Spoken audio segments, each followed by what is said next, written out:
जिस देश का प्रधानमंत्री खुद ओबीसी कैटेगरी से आता हो और जिस देश की राष्ट्रपति एससी कैटेगरी से हों और जिस देश के आधे से ज़्यादा राज्यों के मुख्यमंत्री एससी एसटी और ओबीसी कैटेगरी के हों, तो उसमें क्या भेदभाव होगा और क्या होगा ये तो आप जानते ही होंगे। ये मेरा कहना नहीं है, ये एक फेमस इन्फ्लुएंसर क्रिएटर और जो आजकल न्यूज़ बता रहे हैं उनका कहना है। तो नमस्ते दोस्तों, आजकल सोशल मीडिया पर और इंस्टाग्राम यूट्यूब पर आपने बहुत सारी वीडियो देखे होंगे जो स्वर्ण समाज और एससी एसटी के बारे में बात कर रहे हो। कह रहे हैं स्वर्ण समाज पर अत्याचार हो रहा है, स्वर्ण समाज खतरे में है और कुछ समय बाद स्वर्ण समाज की जान भी जा सकती है इस वजह से। तो आप लोग समझ रहे होंगे मैं किस टॉपिक पर बात करना चाहती हूँ। मैं बात कर रही हूँ यूजीसी बिल के बारे में, जो हमारे इक्वालिटी के ऊपर बनाया गया 2026 का ये बिल है, उसी के ऊपर मैं बात कर रही हूँ। इस स्वर्ण समाज का कहना है यूजीसी बिल उनकी जान ले लेगा। तो आज मैं इसी के बारे में आपको बताने वाली हूँ। क्या आपने कभी सोचा है कि ये डर क्यों फैला और किसने फैलाया? आज बात करेंगे उस सच की जो इंस्टाग्राम या यूट्यूब या कोई भी इन्फ्लुएंसर आपको सच नहीं बता रहा है। शायद उन्होंने वो नोटिफिकेशन ही नहीं पढ़ा है, या तो वो आपको सिर्फ और सिर्फ कास्ट और कैटेगरी के बेस पर बांटना चाहते हैं। एक दीवार खड़ी कर रहे हैं ऊंची और नीच की, जो डिस्क्रिमिनेशन गवर्नमेंट कम करना चाहती है और जिसके लिए हमारे इतने सारे फ्रीडम फाइटर्स मान लीजिए या जितने नेताजी मान लीजिए, उन लोगों ने इसके लिए इतना सब कुछ किया। आज वही चीज़ सामने आ रही है। लेकिन सबसे पहले मैं बता दूँ, मैं ना जनरल कैटेगरी की साइड हूँ ना एससी एसटी ओबीसी साइड हूँ। मेरी नज़रों में सभी बराबर है, एक समान है। तो मैं जो सच्चाई है, जो फैक्ट है और जो रियलिटी है वही आपको बताऊँगी। तो चलिए सबसे पहले मैं आपको बताना चाहूँगी यूजीसी बिल आखिर में है क्या। ये इक्वलिटी, प्रमोशन ऑफ इक्वलिटी आखिर में है क्या। यूजीसी बिल एक तरीके से डेमोक्रेशन के लिए है कि भेदभाव से बचाने के लिए, ऊंच नीच को हटाने के लिए, जो कि कॉलेजों में चल रहा होगा। जैसे कि आपको पता भी है कहाँ क्या चलता है, आपके सामने ही सब दिखता है कि एससी एसटी ओबीसी कैटेगरी को किस तरीके से ट्रीट किया जाता है, या मान लीजिए जनरल को ही किस तरीके से ट्रीट किया जाता है, किस तरीके से लड़कियों को ट्रीट किया जाता है उसके रिगार्डिंग। सबसे पहले ये समझ लीजिए कि UGC promotion of equality regulation किसी एक कैटेगरी के खिलाफ नहीं है। इसका मकसद है कैंपस इक्वलिटी। इसमें साफ लिखा है कि किसी भी स्टूडेंट के साथ उनकी कास्ट, जेंडर, रिलीजन या डिसेबिलिटी के आधार पर भेदभाव नहीं किया जाएगा। ये ऑफिशियल नोटिफिकेशन में लिखा है। मैं यहाँ पे अटैच कर दूँगी और ऑफिशियल नोटिफिकेशन उसकी पीडीएफ लिंक भी दे दूँगी। आप उसमें जाकर एक बार सारी चीज़ें खुद से पढ़िए। रियल और रियलिटी में बहुत ज़्यादा फ़र्क होता है। दिखाया कुछ जाता है, होता कुछ है। लोग वहाँ रिलीजन कैटेगरी के बेस पर लोगों को बांटना चाहते हैं, यही रियलिटी है। तो आपको ऐसे नहीं करना। इसमें कास्ट के बेस पर लिखा है, जेंडर, रिलीजन, डिसेबिलिटी और क्या लैंग्वेज के बेस पर लिखा, और प्लेस ऑफ बर्थ। इनके आधार पर आपके साथ भेदभाव नहीं होना चाहिए। इनके आधार पर आपके साथ इक्वलिटी होनी चाहिए। इक्वलिटी का अर्थ सिर्फ ये नहीं होता जातिवाद, ये अलग अलग आधार के ऊपर की जाती है। जैसा कि मैं आपको बताया, इसका मतलब अगर एक जनरल कैटेगरी की लड़की एक लड़की के साथ भी जेंडर के नाम पर भेदभाव होता है तो ये बिल उससे भी, उसकी भी रक्षा करेगा, उसकी भी ढाल बनेगा। और एक पोस्ट वायरल हो रही है जिसमें बताया जा रहा है हम दलितों को गले से लगाते हैं, हम उन्हें अपने हिस्से का भी खिलाते हैं। सुनने में तो बहुत अच्छा लग रहा होगा, लेकिन आप एक वीडियो बनाकर पीएम और प्रेसिडेंट को उनकी कैटेगरी से जोड़ते हैं, उन्हें पिछड़ा बोलते हैं। जैसे कि मैंने एक वीडियो देखा तो उसमें एससी एसटी और ओबीसी कैटेगरी को बोला गया था कि जब मैं इन लोगों से मिलती हूँ तो मुझे काफ़ी पिछड़ा हुआ फील होता है, इनकी सोच काफ़ी पिछड़ी हुई दिखती है। मैं नाम नहीं लेना चाहूँगी, लेकिन मैंने खुद वीडियो देखा है। उन्होंने यूजीसी के रिलेटेड बनाया था, बट उसमें सिर्फ कैटेगरी बेसिस पे बात की और कोई बात ही नहीं की उन्होंने इस चीज़ में। तो आप ही बताइए, क्या ये, मैं कोई वैसी बात नहीं करना चाहती हूँ, बट आप ही समझ लीजिए। गरीब हर जाति में हो, आपको तो बताइए गरीब हर जाति में है और उसके लिए ईडब्ल्यूएस जैसे कानून हैं, लेकिन यूजीसी बिल गरीब पर नहीं, गंदी सोच पर लगाम लगाने के लिए है, गुंडागर्दी पर लगाम लगाने के लिए। जैसे आपने पहले ही सुना होगा, नॉर्थ ईस्ट साइड में अभी हुआ था जब एक लड़का दिल्ली में शायद पढ़ता था या जहाँ पढ़ता था, उसके साथ भेदभाव किया गया, उसको चिंकी पिंकी ऐसे बोला गया था। उसको बेचारे को कितना बुरा लगा कि उसने सुसाइड कर लिया। रहे हैं कि फेक केस हो जाएगा, दिखाया जा रहा है, जैसा कि उन लोग को बताया जा रहा है। एक तरीके से पूर्णतः उन लोग को मैनिपुलेट किया जा रहा है। ना तो उनको ऑफिशियल नोटिफिकेशन दिखाया जा रहा है, ना ही बताया जा रहा है कि यूजीसी बिल है क्या, इसके तहत होता क्या है।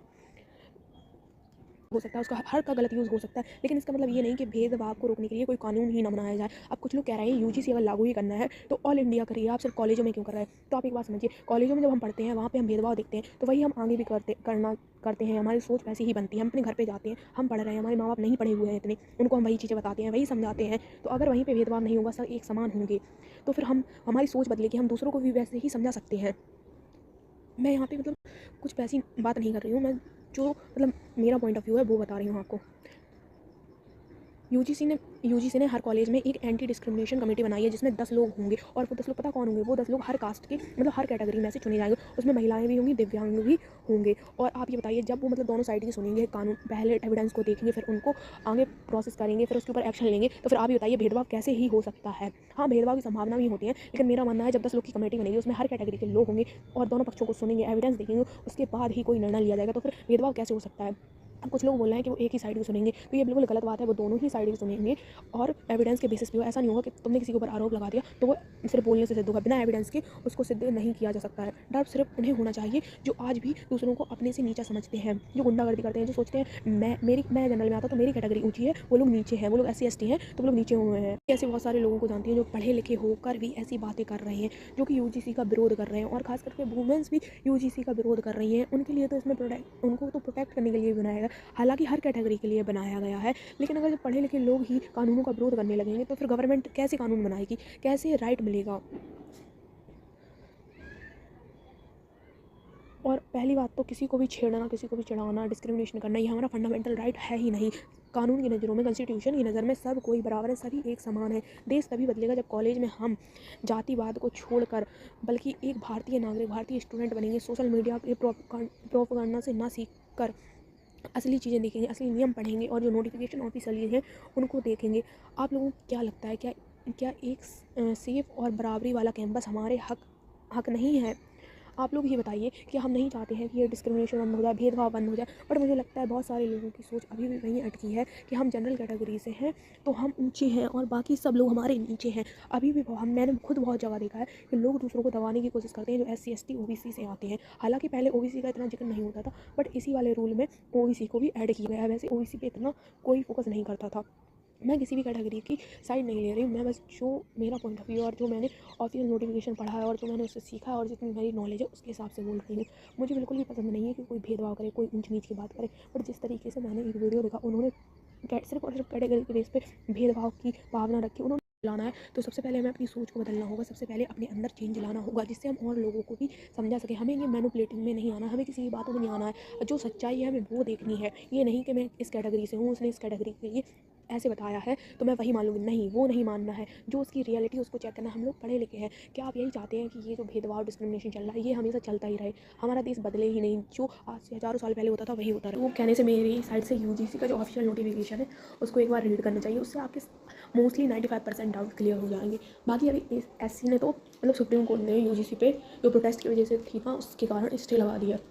मेरा कहना ये है कि आप लोग को भेदभाव अच्छा लगता है या डिस्क्रिमिनेशन या किसी की लड़की या लड़के के साथ ऐसे हो तो बेसिकली UGC इसलिए बनाया गया है। जैसे हम मानो मैं अभी यूपी में रहती हूँ, मैं यूपी से मैं नॉर्थ ईस्ट साइड मणिपुर जाऊँ पढ़ने के लिए, उधर पे मैं मान लो मैं जनरल कैटेगरी को मैं वहाँ पे जाऊँ, मुझे वहाँ पे चिढ़ाया जाए चिंकी पिंकी कह के और मैं दबाव में आ जाऊँ, तो ये UGC ये मेरा प्रोटेक्शन करेगी, ये मुझे बचाएगी, ये उन लोगों के ऊपर एक्शन लेगी।